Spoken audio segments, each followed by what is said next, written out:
I am here.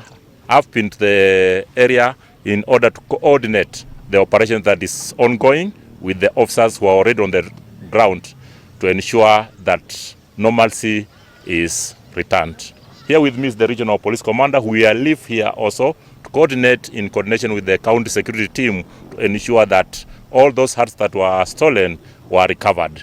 Also, I appeal to the members of the public and those affected to remain calm. The government, we are doing our level best to ensure that we recover those animals, and also those culprits who have done the heinous act be brought into book.